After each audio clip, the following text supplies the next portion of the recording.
Welcome to New York City Visions. I'm your host and fellow New Yorker, Herb Maltman. We're in Central Park right now. The date is September 22nd, 2012. I came in through the 65th Street Transverse, Central Park West, looking for the dairy. I'm heading for the Dairy Gift Mart. There's a park art little walk happening, and every time I see booths and canopies and awnings, I say, well, what's going on, especially in Central Park? We are right. While she's speaking, I'll just get you for a moment while you're speaking. And I saw a lot of folks coming past with the same T-shirt, and I don't know I'm going to get the image in a moment, but it's a sickle cell walk, and it's just breaking up. And I'm here a little bit late. What time is it now? It's about 1. It's about 2 o'clock. Going on 2 o'clock. Yeah. I've been told that you're the big cheese. I'm the big cheese. You're the big cheese here. Oh, how big am I? Talk about what happened here. Give us a little background on sickle cell anemia, and then talk about what occurred here today. Well, my compadre here will give. My name is Donette Carroll, and I'm from the Sickle Cell Thalassemia Patients Network. And each year we do a walk for sickle cell awareness and education, because many people really still don't know about sickle cell.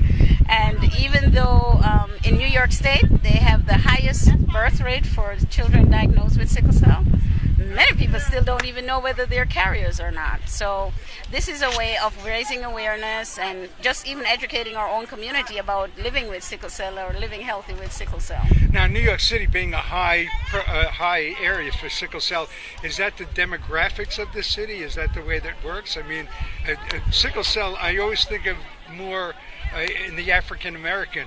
Oh, I have a poster over there. Yeah. It says sickle cell around the world. But what makes New York more? Because we have such an influx of immigrant population from all parts of the world where sickle cell is prevalent. And where would that be? Mediterranean, Italian, Greeks, Really? Saudi Arabians, from all the Mediterranean, right? African, Caribbean. I'm from Jamaica. Oh, hello, Jamaica. I was in Jamaica, Queens last week. So, yeah. Queens, though. Now, I was watching Thursday night football last week. Uh-huh. Pittsburgh against Denver in Denver, and that's a mile-high kind of thing. Right. Rarefied air. I know what you're talking about. And one of the players on Pittsburgh can't play because of Ryan Clark. Talk about Ryan Clark, and why can't he operate effectively at that altitude? Well, usually people that have the sickle cell trait get affected often in a high altitude.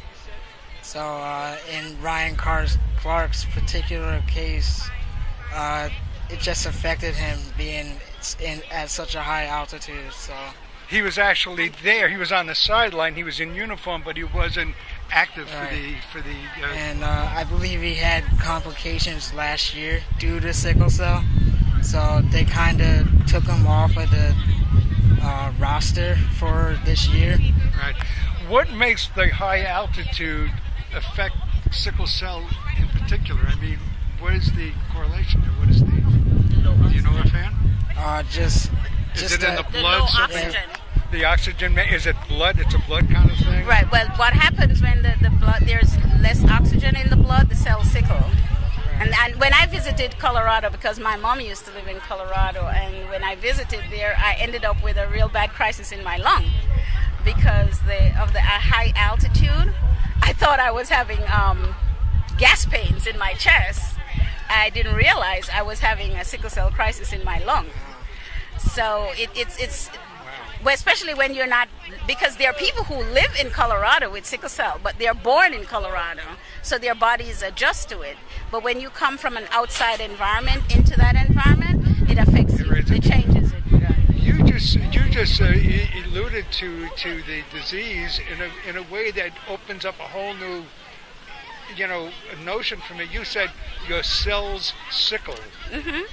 So describe that. So it's sickle cell, but it really is your cells sickling. Right. The cells are normally round, but because of the lack of one amino acid, the sixth amino acid in the DNA chain, it causes the cells to take that sickle shape. And the excruciating pain comes when all those sickled cells can't flow through the blood vessels, so you get that excruciating pain. So it's forcing, it has to force its way through the vessels. And it really blocks it so that blood can flow through. So wherever the cells are sickling, that area of the body isn't getting any nutrients, because nutrients travel through the blood. So if for example, I'm having sickling in my hip, the tissue and bone in the hip is not getting any nutrients, so the tissue begin to die. And that's why you'll have individuals with sickle cell that gets like necrosis of the hips, because the cells and the tissue prematurely die. So that, with the pain along with the dying, that's what causes, the whole complication to the disease. I've been a blood donor since 1985. As a matter of fact, I started doing it. I was an employee of Parks and Recreation. I was media liaison for recreation in the mid-'80s, and I became a blood donor at that point.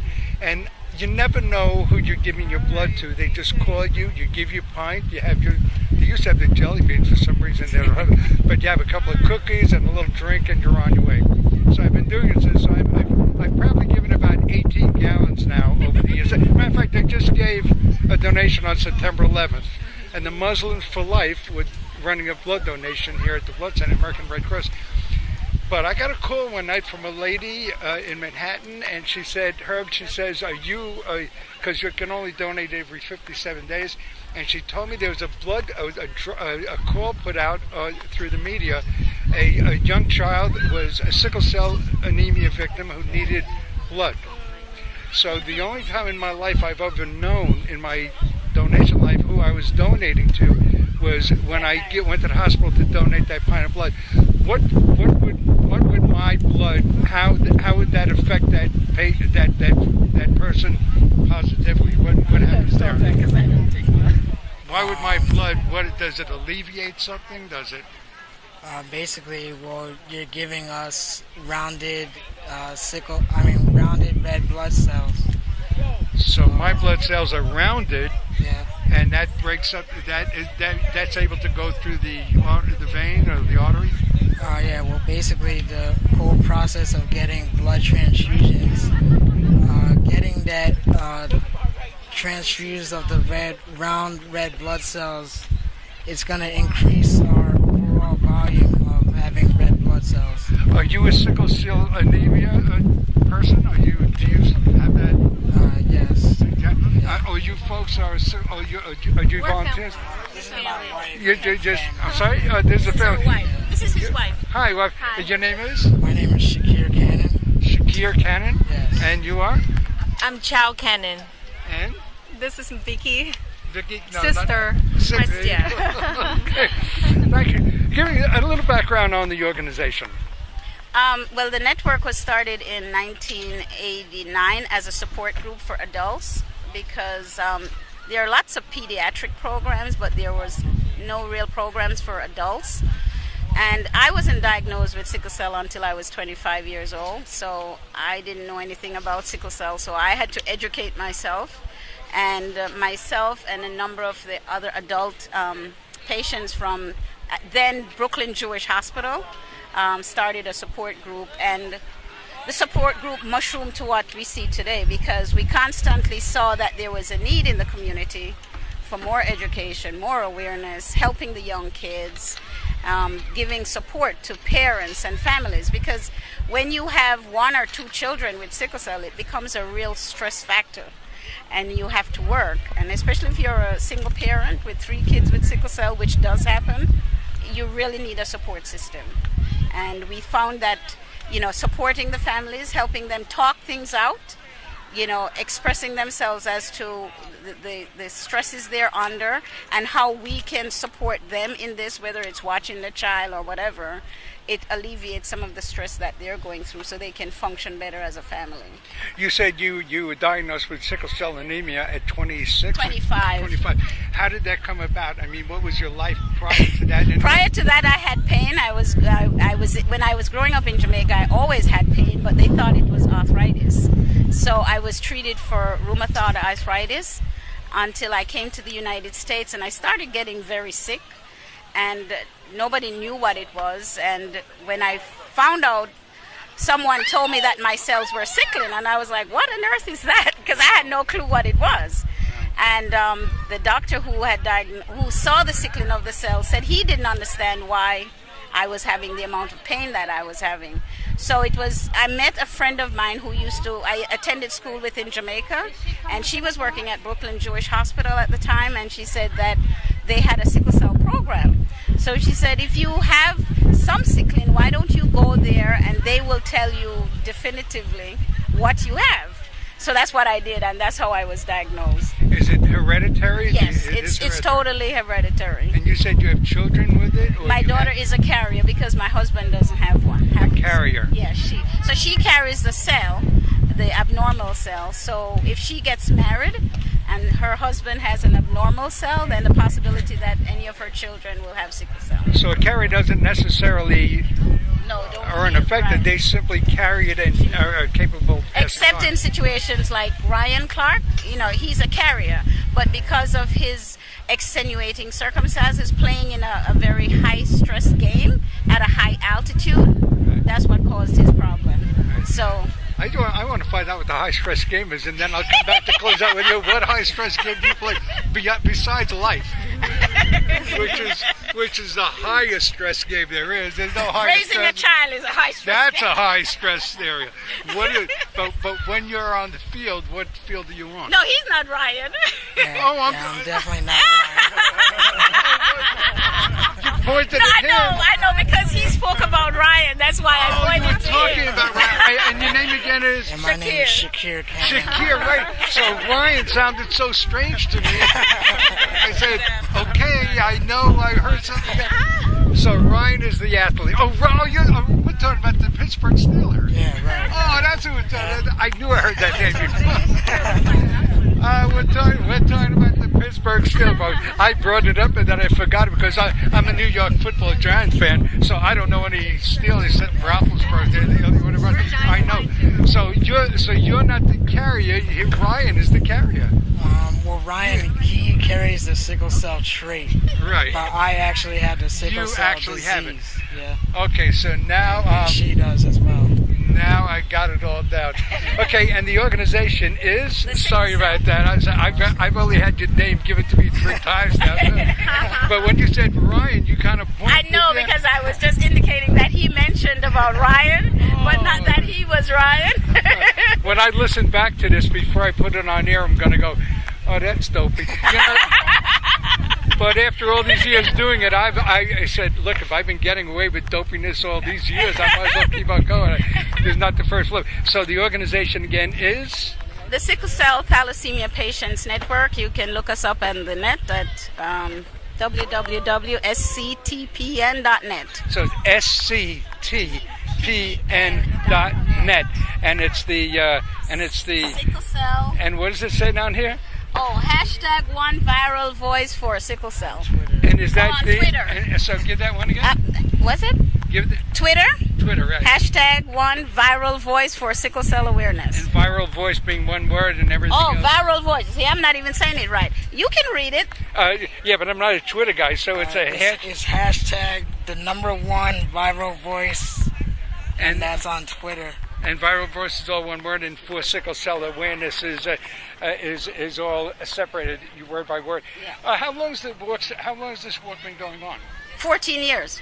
Right. So get all your friends and family to come out and support us. Sure. I had known, and I do know that at one time growing up, I know sickle cell. When you heard the word sickle cell, that you just assume that's a death sentence. Well, I'll be 60. I'll be 60 in January. But it used to be, but we've come a long way now. A long way. Because they thought you had rheumatoid arthritis. Right? I lived through that. So then we've come a long way. We know what when is your birthday? January the 22nd. I'll be 60. You know something, folks? And I can prove it. We share a birthday. Oh. January 22nd? I'm going to tell you something. January 22nd. Let me get my ID out over here. It's fake. I mean, it's fake. What does that say? Dang, January 22nd. We share a birthday. Whatever. That's cool. Wow, holy cow. But I'm 1940 and you're nowhere near. I know. But that's all right. You're still doing great. It's amazing how it's like I was drawn here. Every time I see a canopy or something set up, and I say, something's going on in the park. What's going on in the park over there? And I'm sorry I didn't get here a little bit earlier. Oh, well, you can come next year, you know. Okay, and you can come from start to finish. And now, do you know what the date is next year? Well, it depends on the park. Usually it's the third Saturday in September, but last Saturday they had a big event in the park, so we had to settle for the fourth Saturday. Okay. But it's usually the third Saturday in September. Fellow birthday. Wow, fellow birthday celebration. Is there a phone number folks can call? Yes, you can reach us at 347-533-8485. And one more time? 347-533-8485. 347-553. No, 533. 347-533. 8485. Now you're gonna be confused. Okay, I've got to get. What is a T-shirt? What is that? You want a T-shirt? I can give you a T-shirt. Oh, I'm gonna get a T-shirt. Okay, You're gonna get a T-shirt. Okay, I'll get it as soon as we finish up. Okay, your names again are Donnet Carroll. Donnet Carroll. And this guy's name is not Ryan. I know his name is Shakir. Shakir, right? My name is Shakir Cannon. Shakir Cannon. Where I came up with Ryan is beyond that. Okay. And again, you are Mrs. Cannon? Yes. Chow Cannon. Chow Cannon. Cannon? Like bye. Bye. Okay. And is that what Chow stands for? No, in Italian is, but. Chow. Oh, Chow. There you go. And your name? My name's Vicky Joe. Vicky? Joe. Vicky Joe. Yes. And? My name is Kenneth Chang. Kenneth Chang. Yeah. Okay. I think we got it all. There's something magical just drew me over here today. And I'm happy you came. And we've got a birthday coming up. I'm going to be 73. How old are you going to be? And I'm going to be 60. Oh, I only got you by 13 years. Well, I told everyone I'm going to be the longest living person with sickle cell, 92 years old. Well, I'm a guy that brings luck to people. Oh, really? And I'm going to, that's right. I'm lucky for people. All right, so what you need to do for us is to get us a really good donor who can give us some money to give more scholarships. Some more what? Some more money to give more scholarships to the kids. I'll work on it. Good. I'll work on it. You know, Trump's not doing anything with his money. He can throw some You on know, this Trump this and Trump that. Trump, I mean, everywhere you go. I saw a garbage truck, you know, I guess coming from Trump Towers, and it says Trump Towers on this garbage. And how much is too much? Yeah, how much is too much? Well, tell him to send some our way. I'm glad he didn't. I'm glad he didn't run for president. And awful if he won. It would be White House would become Trump Washington. Trump White House. Trump DC. So. Right. Okay. Thank you very much. And thank you and your Herbert Malsman. I'll give you guys a card. I carry my. Thank goodness for Vistaprint. I got all my cheap business cards. And I was going to cover an art in the park art, but it meant walking up and down things. I said no, I got to find something else to do. So this worked out. But you'd be walking on flat ground anyway. Yeah, we walk the circle around there. So it's really flat. Well, if I'm in the city next year, I'm going to contact the organization and Definitely. I'll walk. Oh, great. Okay, I'll walk. Thanks Thank again. you. Thank you. This is a miracle. Okay. Okay. I'm going to sign off, then I'm going to get my shirt. Okay. I got to just sign off. You've been listening to New York City Visions. I'm your host and fellow in New Yorker, Herb Malsman. Again, as I was telling you folks, I had no plan on going anywhere but the dairy gift shop. And I was looking for the dairy gift shop. I saw all these canopies up, and I said, well, whenever there's canopies, there's folks to speak with. And this show worked out well. The wind is breeze is picking up just a little, and also this is the first day of fall. Yep. This is day 1 of autumn 2012, and that's what's happening here today in the park. Okay, Central Park, the first day of fall. As a matter of fact, right about now. Yep, the equinox. 2 o'clock, whatever the case is. What time is it? 2:16. It's just, so we're right in the midst of the change. This is so great. Thank you very much. Folks, I've got another piece to do. Today we're heading up to 68th. It's going to be a something art. There's a dance art, something like that. I'm going to go to 68th Street and cover that. So that's what we're doing. I didn't have to walk up and down steps and through hills and all that. I got to do something just as interesting and far more important. So I'm glad I found you folks and met a fellow January 22nd birthday person. All right, okay. We're going to sign off now. We'll see you in a little while. Again, thanks for, Herb Malsman, New York City Visions. I'm your host and fellow New Yorker. Thank you for tuning in, and we'll see you. We'll see you shortly from another spot here in the beautiful park, Central Park here in Manhattan, Midtown Manhattan. Let's sign off again. Thanks for tuning in. Bye. Welcome to New York City Visions. I'm your host and fellow New Yorker, Herb Malsman. We're in Central Park right now. The date is September 22nd, 2012. I came in through the 65th Street Transverse, Central Park West, looking for the dairy.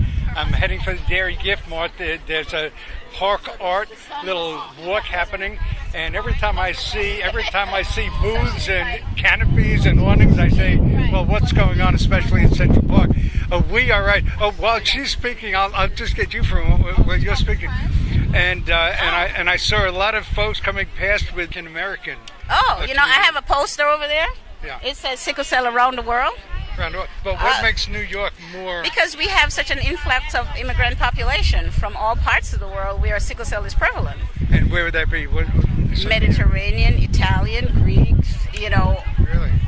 Saudi Arabians, from all the Mediterranean, Right. African, Caribbean. I'm from Jamaica. Oh, hello, Jamaica. I was in Jamaica, Queens last week. So, yeah. Queens, though. Now, I was watching Thursday night football last week. Pittsburgh against Denver in Denver, and that's a mile-high kind of thing. Right. Rare fight there. I know what you're talking about. And one of the players on Pittsburgh can't play because of Ryan Clark.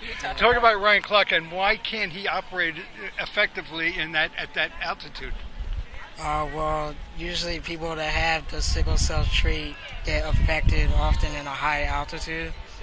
So in Ryan Clark's particular case, it just affected him being at such a high altitude. So he was actually there. He was on the sideline. He was in uniform, but he wasn't active for the.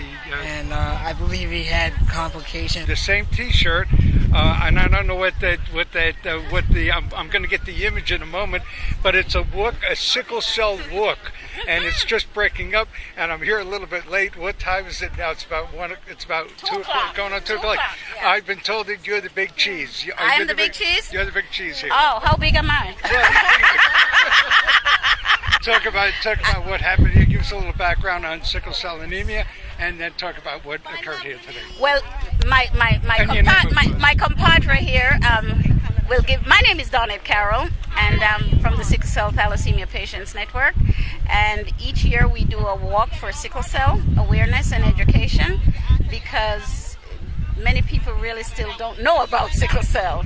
And even though in New York State they have the highest birth rate for children diagnosed with sickle cell, many people still don't even know whether they're carriers or not. So this is a way of raising awareness and just even educating our own community about living with sickle cell or living healthy with sickle cell. Now, New York City being a high area for sickle cell, is that the demographics of the city? Is that the way that works? I mean, sickle cell, I always think of more in the African